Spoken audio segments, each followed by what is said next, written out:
একজন পবিত্র মানুষ তার কমপ্লিটলি আপাদমস্তক পবিত্র। হুজুর পাক সাল্লাল্লাহু আলাইহি সাল্লামের বস্ত্র মুবারকও পান করেছে শুনেছেন, কারণ এখানে কোনো গন্ধ ছিল না, যার দরুন পানি নাকি কি বুঝতে পারিনি। তো বাস্তবতার আলোকে আমরা এখন জীবন দশায় আছি, আমাদের মধ্যে যে মানুষগুলির মধ্যে দেখবেন গন্ধ মুক্ত, অর্থাৎ কোনো দুর্গন্ধ নেই, তাহলে ধরে নেবেন লোকটা পবিত্র।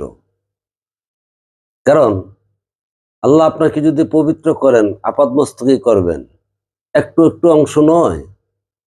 হয়তো আপনার হাত পবিত্র, মুখ পবিত্র না, চোখ পবিত্র, নাক পবিত্র না, এমন তো হতে পারে না।